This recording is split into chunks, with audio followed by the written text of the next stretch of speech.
Di pandangan Aisyah berkenaan Yep. tentang kejadian yang melibatkan wanita. Bagi saya wanita ni dia mahal tau, tinggi Yep. tempatnya. Jadi bila jadi macam ni, apa pendapat Aisyah sebagai seorang wanita? Baik bang, dia pertamanya kita kena lihat isu ni secara menyeluruh. Tidak adil untuk kita mengatakan bahawa akibatkan daripada satu orang wanita, dia menjadi rosak untuk keseluruhan wanita. Setiap diri kita ni dia ada pilihan sama ada nak berbuat baik atau berbuat sebaliknya. Dan itu orang kata pilihan tu di atas diri masing-masing dengan bekalan ilmu, dengan bekalan orang kata pelbagai perkara yang menjadikan dia itu mau jadi apa dan apa selepas itu. Saya lebih suka untuk menyebut begini bang, walaupun isunya itu berkait dengan wanita, ramai orang kata oh kita kena wanita dipandang sama level selepas apa yang berlaku. Ini satu benda yang definisi yang diwujudkan dalam keadaan persekitaran kita ini, dia tidak melihat kepada isu asal ataupun perkara pokok yang harus diselesaikan. Saya nak bawa isu ni bang, soal jual buah, soal buka baju dalam gelanggang komedi kepada dua perkara bang. Kita hanya ada dua pilihan. Yang pertama saya nak sebut iaitu merubah ataupun membawa perubahan. Dan yang kedua itu saya nak sebut sebagai memperbaiki damage ataupun orang kata dalam fasa nak buat renovation. Kita ada dua pilihan, sama ada kita nak merubah secara total ataupun kita nak buat renovation, maknanya menambah baik sesuatu yang telah ada dengan cara yang lebih baik. Dan ini yang sepatutnya keseluruhan daripada kita, wa'imah kepada pemimpin-pemimpin negara, pemimpin-pemimpin parti politik, dia harus menawarkan dua perkara ini kepada masyarakat. Kalau kita hanya sekadar mengeluarkan kenyataan mengecam, itu tidak membantu bang. Dan kalau kita mengeluarkan satu kenyataan yang menyokong juga, ia tidak membantu. Kerana akhirnya isu yang menyebabkan perkara itu menjadi isu tidak dibahaskan secara total. Jadi maksudnya, baik dalam isu ini walaupun dia orang kata membabitkan wanita, bagi saya ia bukanlah satu isu yang menyebabkan wanita tu terkesan secara teruk dan sebagainya. Sebab wanita tahu bukan keseluruhan wanita itu, dan isu itu sendiri tidak menggambarkan atau mencerminkan wanita itu sebenarnya. Mereka buat perkara itu dengan pilihan diri mereka. Mereka melakukan perkara itu dengan pilihan mereka sendiri. Jadi ini yang kita sebut bang, nak merubah atau nak memperbaiki apa yang telah ada. Sebab ke akhirnya nanti, permasalahan yang akan menyebabkan yang paling besarnya bang, kekhawatiran saya ialah kepada orang kata mindset ataupun kehidupan sosial rakyat Malaysia yang selepas ini, yang akhirnya lebih cenderung kepada isu-isu seperti ini. Maknanya dia ambil isu seperti ini untuk dibahaskan, dikongsikan di TikTok, dikongsikan di media masa. Sebab apa? Oh kalau aku naik di TikTok, aku nanti view aku akan tinggi. Aku naik dia ini aku share, nanti aku akan dapat benefit daripada apa yang berlaku. Jadi ini kekhawatiran saya yang lebih besar, sebab dia melibatkan pemikiran, dia melibatkan hati, dia melibatkan perasaan, persekitaran. Dan yang paling akan terjejas ialah anak-anak kita yang meningkat dewasa sekarang bang, yang kehidupan mereka ni hampir 70 ke 80% orang kata apa, diliputi dengan penggunaan media sosial yang sedang menyebar sekarang. Jadi bagi saya bang, tidak timbul kekhawatiran bahawa wanita itu terkesan dengan apa berlaku, kerana wanita lebih tahu maruah mereka, harga diri mereka, dan apa yang dilakukan oleh setengah pihak ini ialah pilihan mereka sendiri. Bawa-bawa ni juga tular ni satu pelawak. Saya tak tahu dia tu pelawak ke ataupun apa ke, saya tak pasti. Sebab saya rasa saya tak pernah dengar nama dia, ataupun mungkin dia baru-baru nak jadi pelawak, dan saya rasa lawak dia tak jadi. Yep. Dan yang paling malang sekali, dia beritahu dia daripada Kuala Kangsar, daripada negeri Perak, yang sama juga dengan dengan Aisyah. Dan dia menerima kecaman sehingga akhirnya pihak berkuasa terpaksa menutup kelab tersebut. Jadi pada pandangan Aisyah lah, yalah, mungkin Aisyah berhak untuk memberikan apa-apa saja ulasan.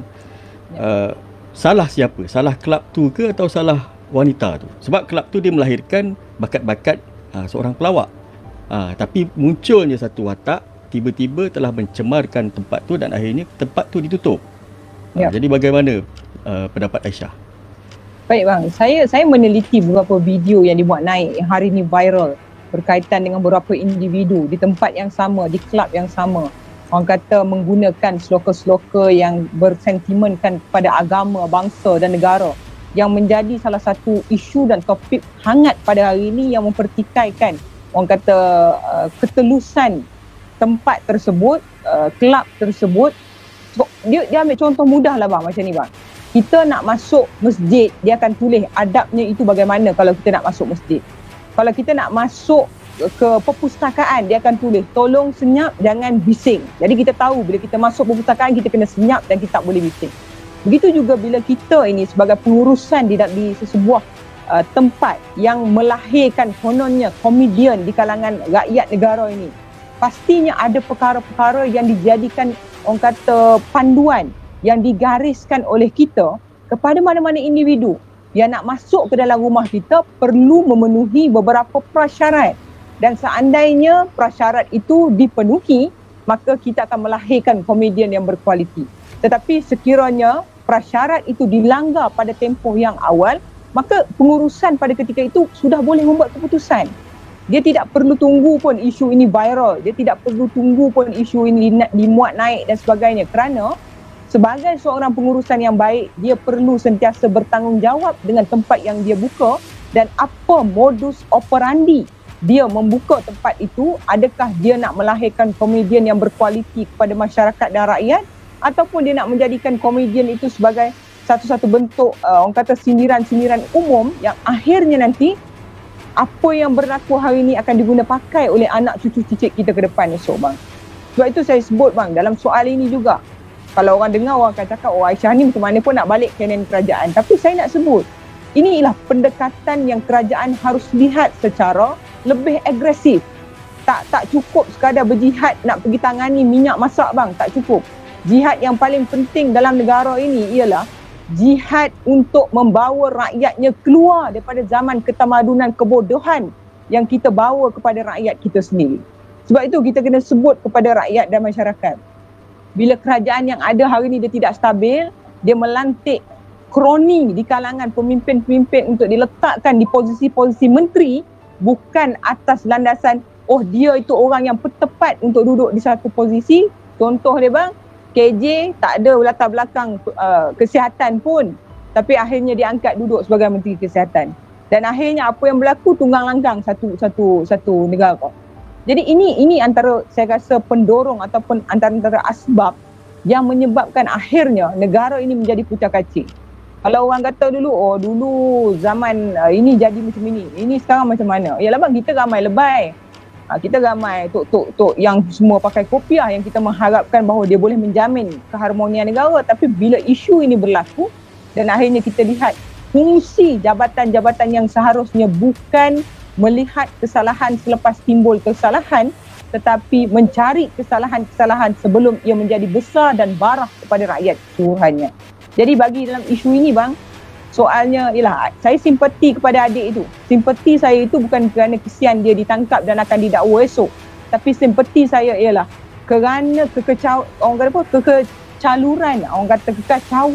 ketidakstabilan pemikiran rakyat dalam menghadapi kehidupan dalam negara ini, menyebabkan ada sesetengah pihak akhirnya terpaksa menjadikan diri mereka itu mangsa kepada keadaan yang ada sekarang.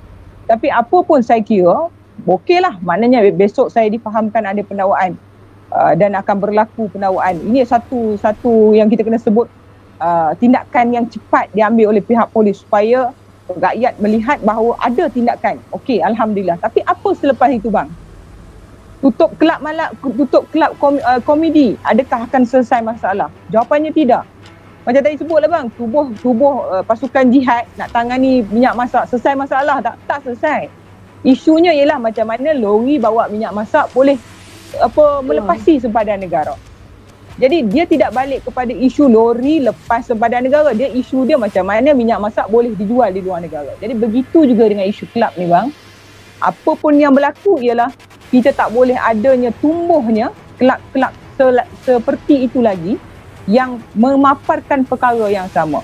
Sebab itu pentingnya dari segi peranan multimedia, TV dan sebagainya bang. Kita kalau nak sebut bang, sebenarnya isu-isu double meaning dalam komedi ni bang, secara sah di TV-TV pun banyak berleluasa bang. Kan? Anak-anak kita menonton juga penggunaan bahasa tidak senonoh, double meaning yang dikeluarkan oleh tokoh-tokoh komedi negara. Dan ini juga sebenarnya harus dipantau sebab saya masih ingat sewaktu saya di Dewan Negara, ini antara perkara yang saya bangkit dan tanyakan kepada menteri pada waktu ketika itu, apa yang mereka nak buat dan tangani. Tapi yalah, jawapannya biasalah bang. Dan saya akan pantau, saya akan lihat dan saya akan teliti semula.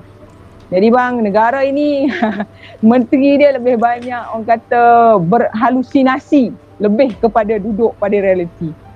Mungkin Rozi boleh tambah insya-Allah. Ya Rozi. Baik Aisyah, kalau kita fikirlah kat situ macam mana kita nak tangani khususnya di dalam untuk menyelesaikan isu-isu wanita. Kita tak nak wanita kita tak nak anak-anak kita tak nak siapa pun di kalangan wanita ni yang begitu murah mendedahkan sana, mendedahkan sini, bercakap sebarangan seolah macam tidak ada agama, tidak ada pegangan. Tiba-tiba tiba-tiba pula boleh melakukan ataupun boleh cakap sebegitu rupa yang bagi saya rasa macam ya Allah, apa nak jadi ni? Adakah ini akhir zaman yang sebenar-benarnya ataupun ini adalah dugaan kita sebagai manusia? Dan itu berbalik soalan saya kepada Aisyah tu, macam mana kita nak tangani Aisyah kalau Aisyah ni diberikan tanggungjawab sebagai seorang pemimpin wanita? Baik bang, pertamanya kita kena tengok bang, apa yang paling dekat dengan kita dan juga masyarakat. Kalau nak tanya saya sekarang, benda yang paling dekat dengan kita dan masyarakat, tak kira lah di pelosok kampung ke di ceruk mana sekalipun, ialah televisyen tu bang. Ramai orang mengatakan bahawa klise lah kalau kita nak sebarkan orang kata maklumat-maklumat, teguran-teguran, sindiran-sindiran ataupun apa saja yang berbentuk sesuatu yang tegas kepada masyarakat dengan menggunakan televisyen sebagai asas.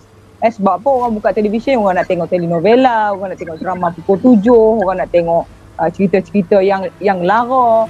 Jadi apakah kita tak boleh gunakan media yang sama? Sebab itu saya kata bang, benda yang paling dekat dengan kita ialah televisyen. Televisyen tu bang, peranan dia bukan waktu nak pilihan raya keluar muka pemimpin tu, muka pemimpin ni mengata undilah saya.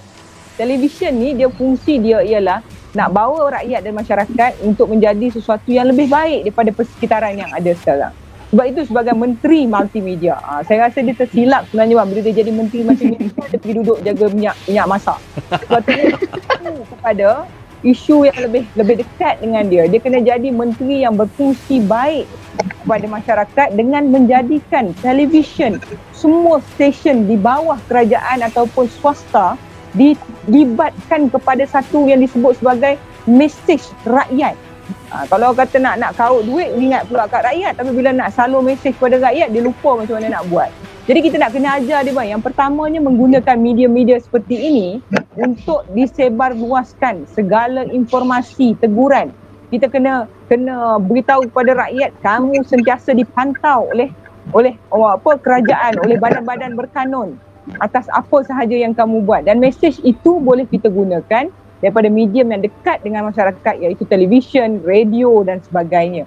Keduanya bang, bila kita melihat perkara ini berlaku, saya selalu nyatakan dari segi kementerian, yang pertama harus pergi menangani isu ini kementerian yang mana bang? Kalau dia melibatkan wanita, pastilah kementerian wanita itu sendiri. Bukan kita suruh dia berlari, peluk, pujuk, menangis. Tak bang. Tapi macam saya sebut tadi bang, hang nak bawa perubahan ataupun hang nak perbaiki damage yang telah ada, hang kena pergi turun segera, mendekati orang-orang seperti ini dan tanya kepada dia, kenapa kamu menjadi seperti ini? Dan bila dia lakukan perkara itu bang, saya yakin dan saya percaya kita akan sentiasa mendapat jawapan kepada persoalan yang membelenggu sesetengah individu di luar sana. Kenapa dia ambil orang kata cara yang begini, kenapa dia ambil pendirian yang nak buka baju dia di khalayak ramai, nak umum fasih 15 juzuk dan sebagainya. Dan ini harus dilakukan oleh Kementerian Wanita itu sendiri. Jangan sibuk nak posing bentuk badan, akhirnya rakyat yang ada di luar ini bila dia ikut cara menteri, orang salah. Menteri tak apa posing bentuk badan, rakyat tak boleh posing bentuk badan. Jadi kena lihat orang kata dari sudut itu. Maknanya Kementerian Wanita itu dikena alert dalam masa 24 jam selepas isu ini dimainkan, mencari segera orang kata saya sebut dalam kategori ni mangsa lah, bukan kata kita simpati kamu buat salah, kamu kena berhadapan dengan kesilapan kamu, waimah di dunia ataupun di akhirat. Tetapi dalam konteks sebuah negara yang berkerajaan, kerajaan itu harus berfungsi seperti itu. Dan yang keduanya, perlu keluar segera tindakan daripada kementerian yang bersifat agama, yang menjaga Islam sebagai satu orang kata agama yang utama dalam negara ini. Sebab apa bang? Saya teringat bila orang kata, bila Ahmad bawa bom pasar, orang tak salahkan Ahmad, orang salahkan agama yang Ahmad pegang. Dan ini menjadikan Islamic phobia di kalangan dunia tu tinggi peratusnya berbanding daripada orang mengatakan bahawa Ahmad bom pasar, orang akan menyebut Islam bom pasar sebentar tadi. Jadi itulah peranan Kementerian Agama untuk turun mengatakan bahawa apa yang berlaku ini bukan kerana agamanya Islam, tetapi kerana dia salah memilih jalan dalam agama dan menyebabkan agama Islam itu terpalit sebagai salah satu perkara yang harus kita perbincangkan hari ini. Dan akhirnya barulah kementerian di bawah Kementerian Dalam Negeri mengambil tindakan yang wajar untuk mempamerkan kepada masyarakat bahawa kita tegas dalam menangani isu ini. Tak kiralah yang buat ini soal Melayu, Islam, Kristian, Buddha sekalipun, kita akan melayani mereka, mengambil siasatan dan pendakwaan yang sama tanpa mengira latar belakang agama dan bangsa yang ada pada mereka pada ketika itu. Tapi malangnya bang, kita melihat orang kata penyebaran video itu berleluasa, ramai yang hanya menggunakan media-media massa untuk memberikan kritikan. Dalam masa yang sama, saya mengajak keseluruhan rakyat Malaysia, keluar saja besok hari, cek, pantau persekitaran kita. Sebab kita lebih dekat dengan persekitaran kita yang sedia ada. Mungkin ada di kalangan kita yang cenderung yang itu ke arah itu, dan kita harus bersama menangani isu ini dan tidak hanya melihat isu ini untuk dipolitikkan, untuk diviralkan, tetapi kita perlu menjadi antara orang. Ini nak guna, ini bawa betul jihad bang. Yang berjihad membawa semula imej Islam, imej agama-agama lain itu baik di mata masyarakat dan juga dunia. Okey.